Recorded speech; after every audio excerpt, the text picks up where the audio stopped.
나는 이 마을에서 태어나 이 마을에서 뼈를 묻을 참이었던 사람이지요. 내 고집이라는 게 얼마나 억척스러웠는지 이젠 내 늙은 손으로도 헤아리기 힘들 지경이랍니다. 특히나 그 박서방 그 자식 때문에 내가 겪은 고생과 분노는 지금 생각해도 목구멍이 턱 막혀요. 그 자식은 나한테 늘 뭔가 숨기는 것 같았고 나는 그 숨기는 것 전부가 내 돈 내 재산에 대한 탐욕이라고 굳게 믿었거든요. 이 냄새나고 음침한 빈집 앞에서 내가 그동안 얼마나 못된 짓을 해댔는지 이제 와서 뼈저리게 후회하고 있답니다. 마을회관 뒤편 10년도 넘게 사람이 살지 않아 축축하고 퀴퀴한 곰팡이 냄새가 진동하는 그 빈집 앞이었지요. 햇볕이 잘 들지 않아 늘 그림자가 져 있었고 담쟁이 덩굴이 건드리면 부스러질 듯 얽혀 자라고 있었답니다. 내가 그 앞에 서서 손에 쥐고 있던 종이 조각을 천천히 뜯어내기 시작했지요. 그건 다름 아닌 사채업자한테서 온 독촉장이었어요. 빈원, 빈원, 월, 빈원, 빈원, 일까지 잔금 빈원 1000만원을 변제하지 않으면 담보로 설정된 당신의 논밭은 경매에 붙여질 것입니다. 나는 살벌한 글자들이 붉은색 잉크로 삐뚤빼뚤 적혀 있었답니다. 나는 이 빌어먹을 돈 때문에 내 남은 노후가 통째로 날아갈 판이었지요. 가슴이 쿵쾅거리고 숨이 제대로 쉬어지지 않았답니다. 빚이 쌓이고 쌓여 결국 이 지경에 이르게 된 건 다 그 박서방 때문이라고 나는 확신했거든요. 그 자식은 마치 이 집과 내 재산을 노리고 뱀처럼 똘리를 틀고 있는 것 같았지요. 내가 손톱 끝으로 종이 조각을 구겨버릴 때 찢어지는 소리가 귓속에서 천둥처럼 울렸답니다. 이젠 더는 못 참는다 이 악마 같은 자식아. 나는 속으로 수백 번도 더 외쳤지요. 이 빚의 시발점이 그 자식에게 있다고 믿었으니까요. 지난 몇 년간 나는 잠도 제대로 못 자고 밥도 제대로 못 먹었답니다. 밤마다 악몽에 시달렸고 행정기관에 민원을 넣어봤자 돌아오는 건 딱딱한 법률 조항뿐이었지요. 경찰서에 가서 사정을 얘기해도 이건 명백한 개인 간의 채무관계라며 수사 개시조차 어렵다는 답변만 들었답니다. 내게 남은 건 이 낡은 집과 논밭이 전부였는데 그것마저 넘어가면 나는 길바닥에 나앉는 신세가 될 터였지요. 나는 이 모든 불행의 근원이 박서방이라고 단정하고 그의 얼굴만 떠올려도 분노가 치밀어 올랐답니다. 그는 늘 이 빈집 주변을 어슬렁거렸고 나는 그럴 때마다 그를 짐승처럼 노려봤지요. 며칠 뒤 마을에 관하는 여느 때처럼 훈훈한 온기와 함께 시끄러운 잡담 소리로 가득 차 있었지요. 나는 굳은 얼굴로 회관문을 열고 들어섰답니다. 늘 가장 구석진 자리에 앉아 계시던 박서방이 고개를 들더군요. 그의 얼굴은 며칠 전부터 헬쑥해 보였는데 나는 그게 다 죄책감 때문이리라 생각했어요. 그는 나를 보더니 아주 작게 목례를 했지요. 어르신 별일 없으시지요. 그의 목소리는 평소보다 훨씬 잠겨 있었고 눈빛에는 깊은 피로가 맺혀 있었답니다. 하지만 나는 그 눈빛을 나약한 가면이라고 여겼지요. 나는 차가운 눈으로 그를 쏘아봤답니다. 별일이 없긴 뭐가 없어. 네 짓거리 때문에 내 인생이 지금 풍비박산 직전인데 말이야. 나는 일부러 목소리를 높여서 회관 안 모든 사람이 듣도록 쏘아붙였지요. 옆에 있던 이웃들이 흠칫 놀라며 서로 눈치를 살피는 것이 느껴졌답니다. 하지만 나는 개의치 않았어요. 내가 억울한데 왜 숨기면서 살아야 합니까? 박서방은 아무 말도 하지 않고 고개만 숙이고 있었지요. 그 침묵이 나를 더 화나게 만들었답니다. 아무 말도 못하겠지. 네가 저지른 짓이 얼마나 중대한 건데. 내가 너 때문에 하루하루를 지옥처럼 살고 있다는 걸 알기나 해? 나는 그에게 다가가 그의 앞에 섰답니다. 그의 낡은 작업복에는 흙먼지가 잔뜩 묻어 있었는데 그조차도 나를 비웃는 듯한 위선으로 보였지요. 나는 그에게 내 빚 독촉장 이야기를 꺼내지 않았어요. 어차피 그에게 말해봤자 내 돈을 돌려줄 리가 없으니까요. 다만 그가 내 삶을 망치고 있다는 죄책감을 느끼게 해주고 싶었을 뿐이랍니다. 마을회관 냉장고에 넣어둔 얼음 조각처럼 내 마음은 싸늘하게 굳어 있었지요. 내가 어릴 적부터 쌓아 올린 이 마을에서의 명예와 평판이 그 자식의 탐욕 한 조각 때문에 송두리째 무너질 위기에 처한 기분이었답니다. 며칠 후 나는 더 이상 기다릴 수 없었어요. 독촉장이 온 날짜를 보니 일주일밖에 남지 않았거든요. 나는 지푸라기라도 잡는 심정으로 그 빈집 앞에 섰답니다. 아무도 살지 않는 집이지만이 집만큼은 내가 살던 곳보다 더 정이 갔던 곳이었어요. 내 조부모님이 살던 집이고 내가 태어나서 갓난아기 때 잠시 머물렀던 곳이기도 했으니까요.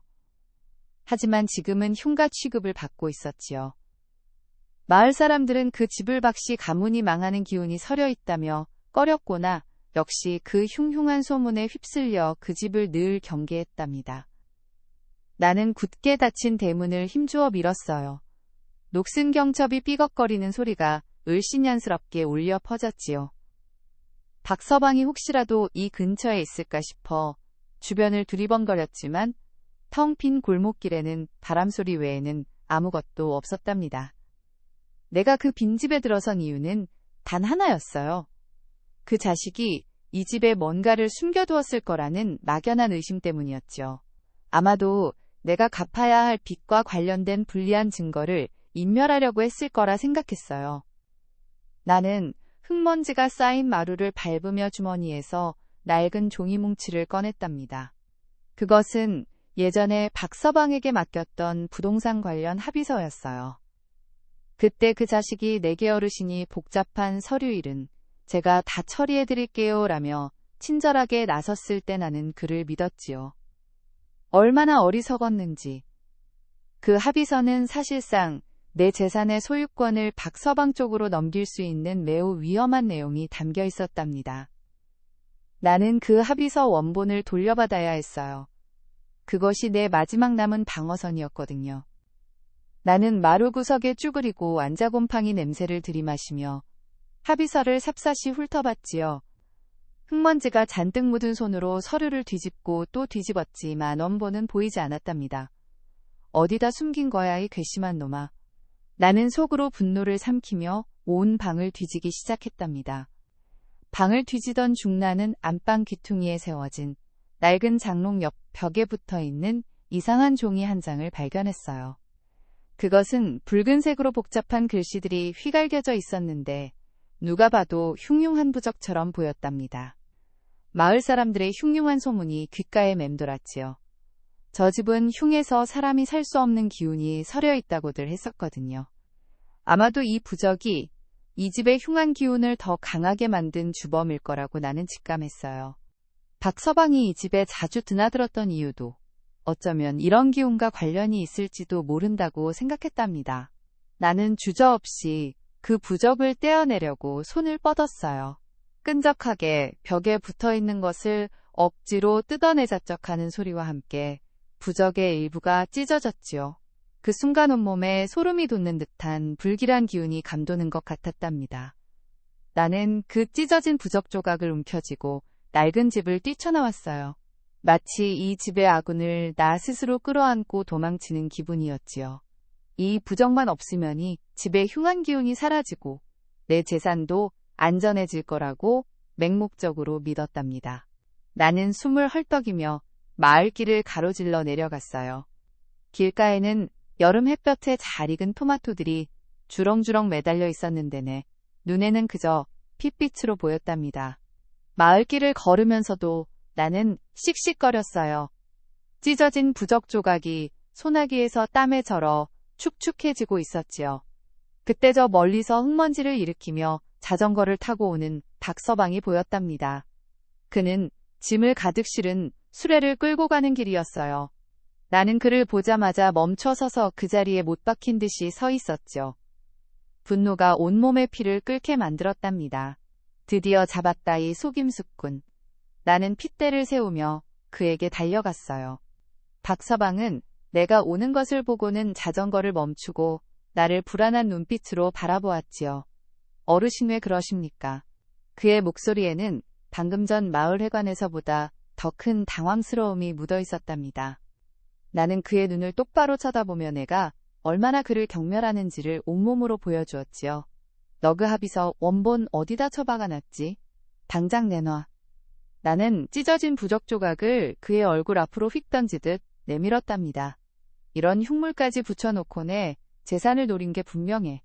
네가 그동안 나한테 친절한 척했던 건 다 이 집을 차지하려고 했던 술수였던 게지. 나는 그가 빚 때문에 힘들어하는 것처럼 보였을 때조차도 그게 다 내 돈을 노리고 꾸민 연기라고 치부했답니다. 나는 그에게 내가 그동안 겪은 고통을 전부 쏟아냈어요. 네 놈 때문에 내가 이 지경이 된 거라고.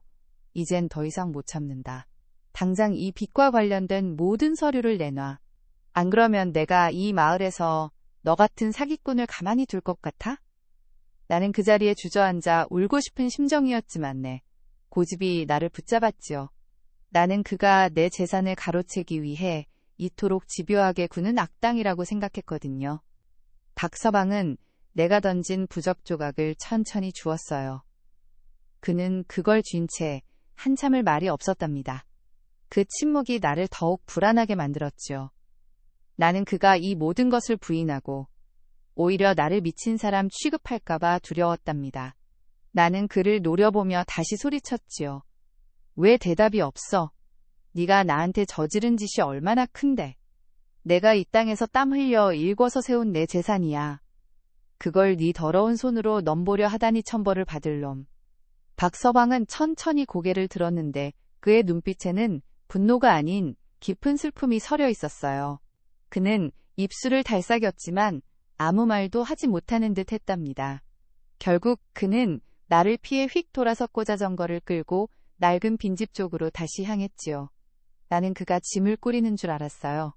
아마도 이 마을을 떠날 작정인가 보다 싶었지요. 나는 그가 도망치기 전에 마지막으로라도 진실을 듣고 싶어서 그를 따라 빈집 쪽으로 발걸음을 옮겼답니다. 내 심장이 목구멍까지 치밀어 오르는 것 같았어요. 이제 이 모든 것이 끝장나는 건가 싶기도 했고 내가 너무 모질게 굴었나 싶기도 했지만 내 빚은 여전히 눈앞의 현실이었거든요. 빈집 안으로 따라 들어가 보니 박서방은 텅 빈 창고 구석에 쪼그리고 앉아 무언가를 열심히 찾고 있었답니다. 창고는 먼지가 자욱했고 삭은 나무 냄새와 눅눅한 흙 냄새가 섞여 코를 찔렀지요. 나는 그가 또 다른 흉물을 만들고 있는 건 아닌가 의심하며 창고 문간에 섰어요. 뭐 하는 거야? 또 무슨 짓을 꾸미는 거야? 내 목소리에는 이미 경계심이 가득 담겨 있었답니다. 박서방은 어깨를 떨며 힘겹게 몸을 일으켰어요. 그의 손에는 낡고 빛바랜 종이 뭉치가 들려 있었는데 그 종이들은 풀로 덕지덕지 이어 붙여져 있었지요. 그리고 그 종이 뭉치 사이에서 찢어진 합의서 조각 하나가 마치 억지로 숨겨져 있던 것처럼 힘없이 삐져나와 있었답니다.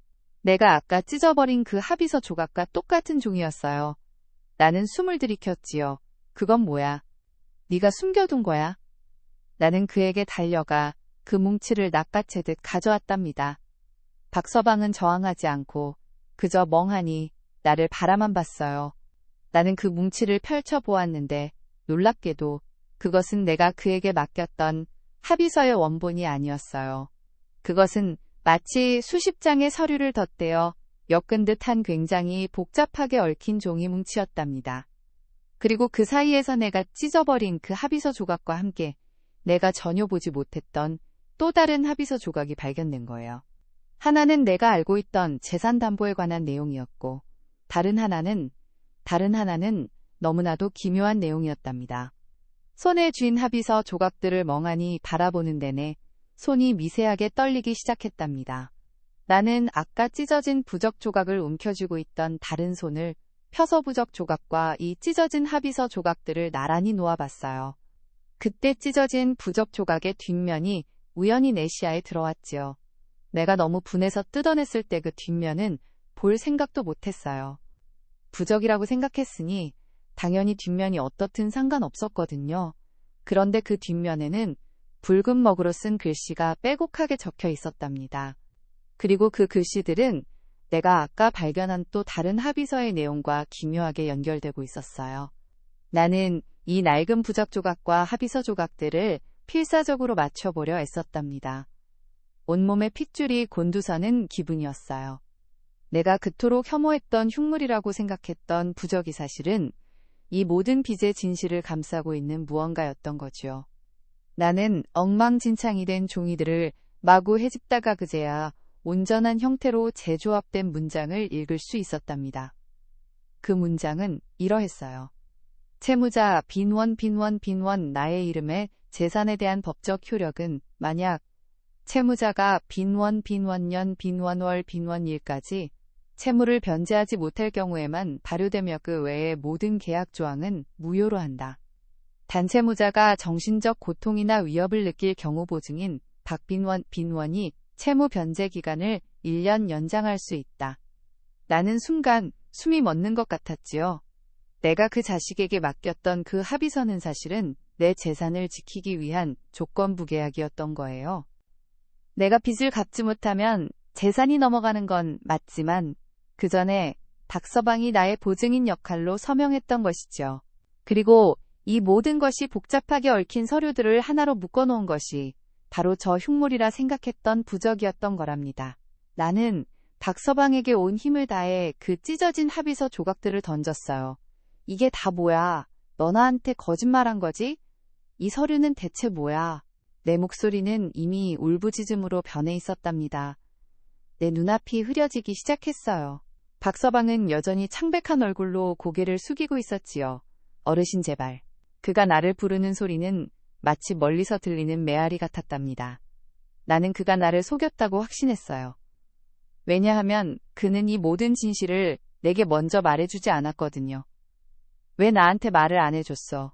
왜 이리 복잡하게 만들어 놓은 거야?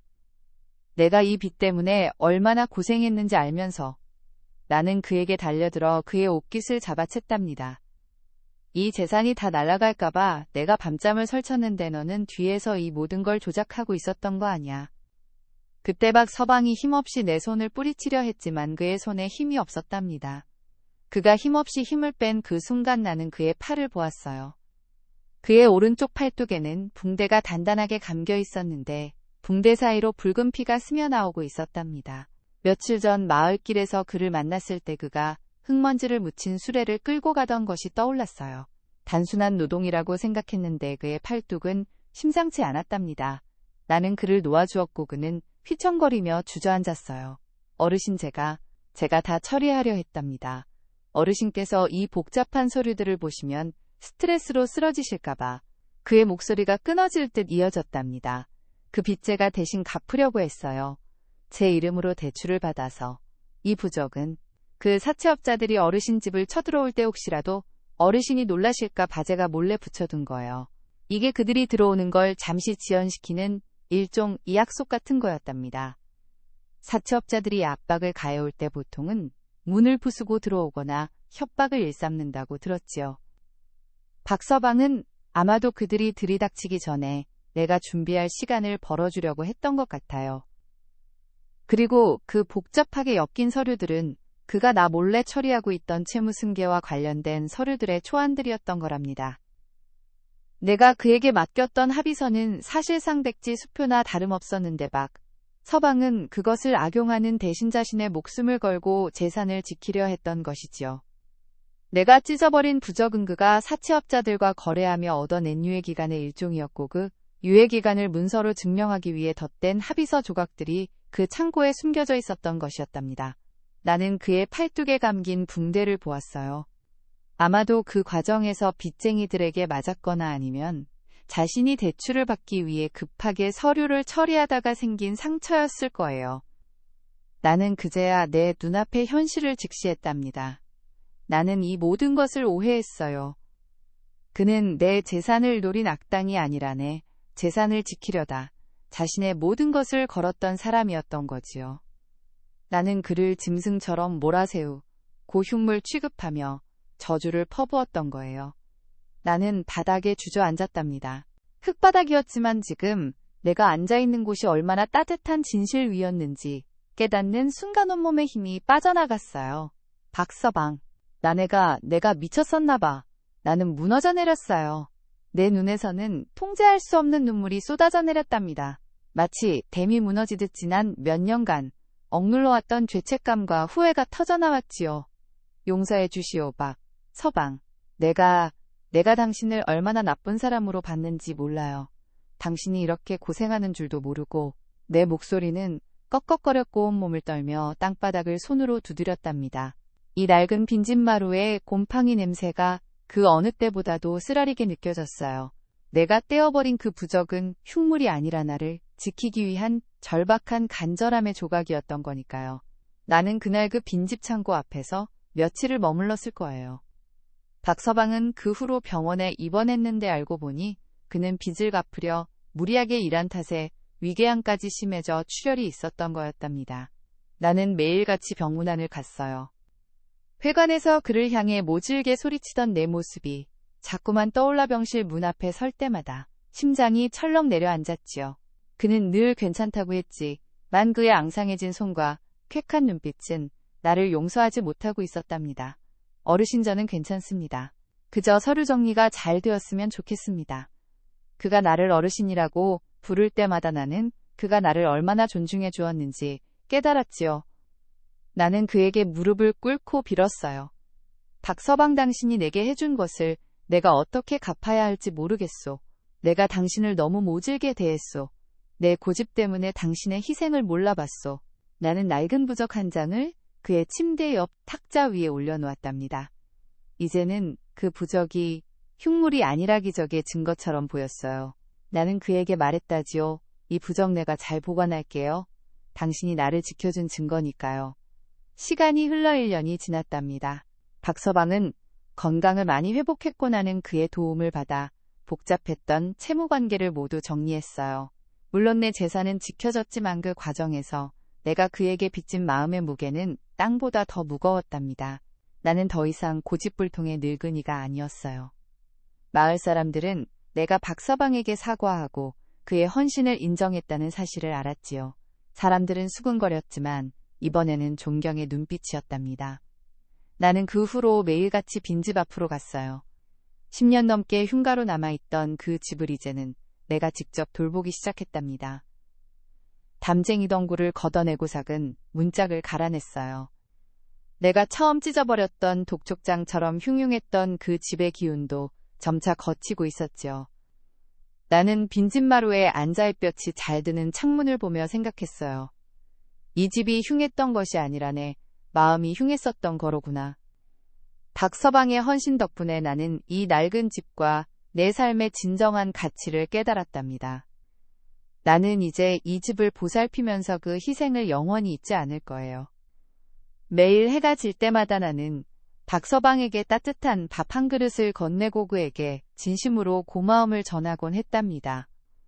이 늙은 내가 뒤늦게나마 진정한 감사를 알게 되었으니 그것으로 족한 삶이 되었지요.